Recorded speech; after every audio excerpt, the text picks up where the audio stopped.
Welcome to my podcast. I'm Christine Schultheis, intuitive coach and constellation facilitator. And in this podcast, I invite you to join me on a journey into the world of constellation work. I share my personal experiences, touching moments from my practice, and the unseen connections that deeply shape our lives. Some questions cannot be answered by the mind, and yet somewhere an answer is waiting for us, beyond thinking, in the space where we meet ourselves again.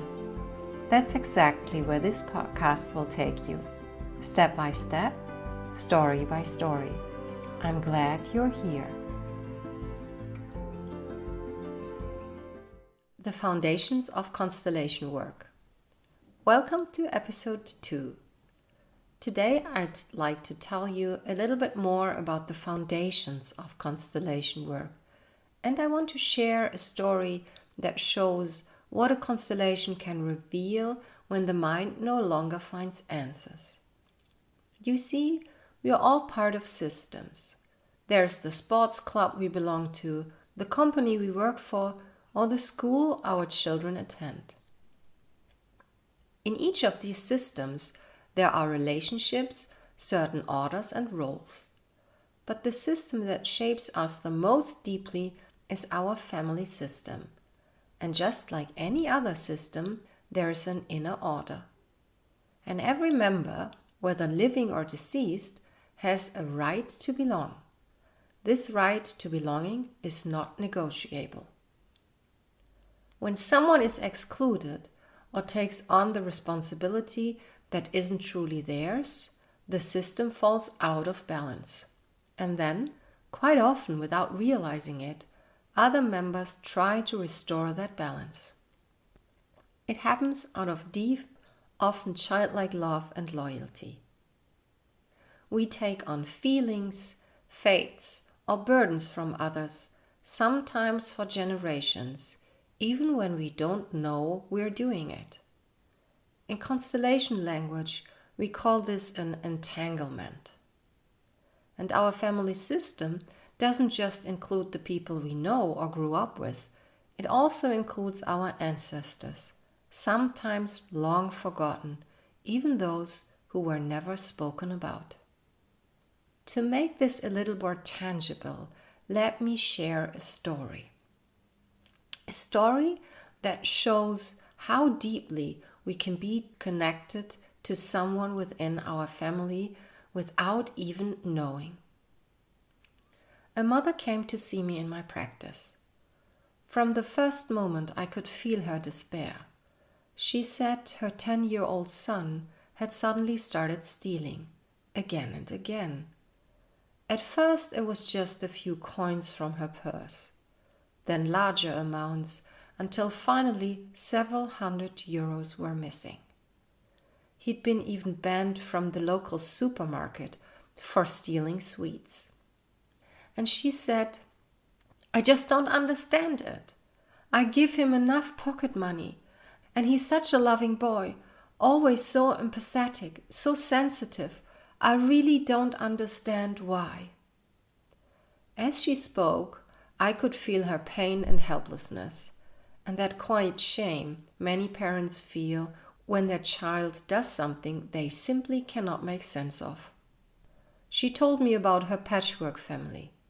One son from her first relationship, a daughter from another partner, the same partner as her 10-year-old son, and a youngest boy from her current relationship.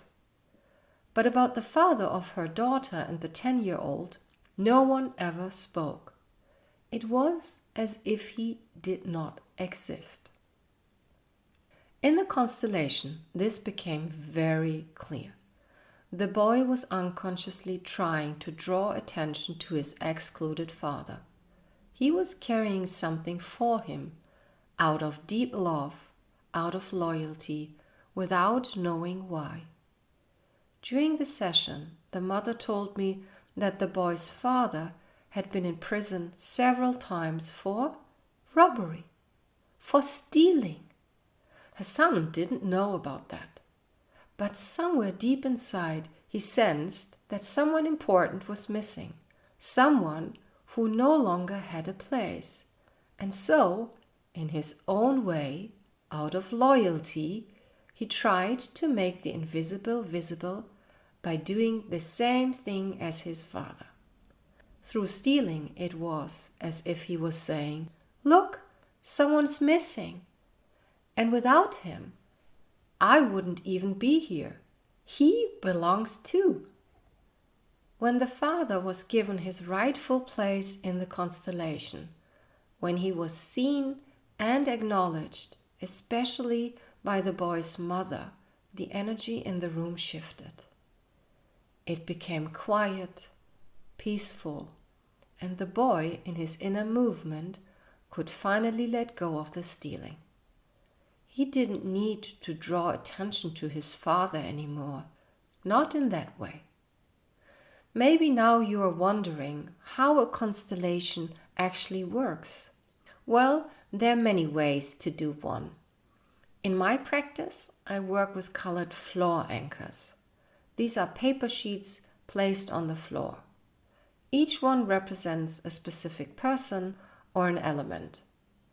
For example, the mother, the father, a symptom, or even a feeling.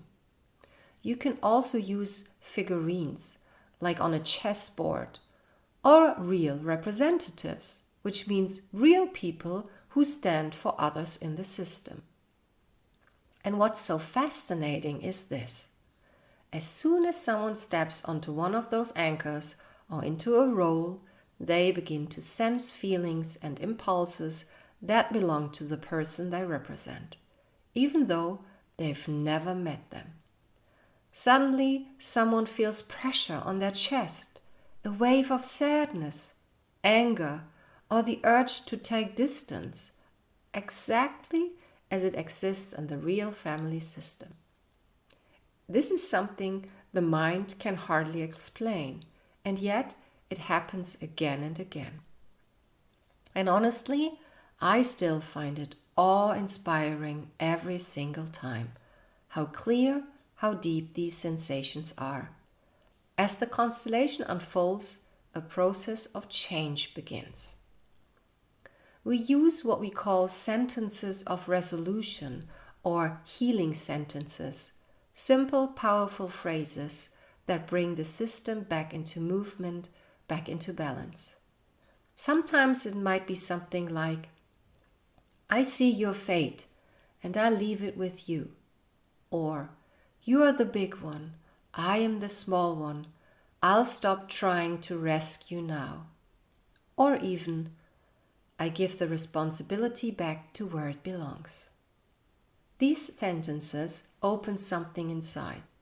They bring order, they bring relief, they allow what was entangled to flow again. And you can feel when something shifts in the room. The atmosphere becomes lighter, faces soften, and sometimes there are tears, other times just a deep, quiet peace, as if something invisible has finally found its place again. And the amazing thing is that when something comes back into order within a constellation, when belonging is restored and responsibility returned, something also changes in real life. Relationships relax, symptoms ease, and people often reconnect with their strengths or feel inner peace for the first time in years. These changes can't really be explained by the mind, but they can be felt deeply, truly, and lastingly. For me, every constellation feels like a small sacred space, a space where truth and love are allowed to meet. And every time someone finds their rightful place, again, every time peace becomes tangible, I'm reminded of why I do this work and why it has never let go of my heart. In the next episode, I'll introduce you to the 3 basic principles: order, belonging, and balance. And I'll show you how they are present in every constellation. I'm so glad you were here today. Thank you for listening. And until next time, I wish you a gentle week and maybe a quiet moment where you can simply feel what is already moving within your own system. See you next time. I'm Christine Schultheis.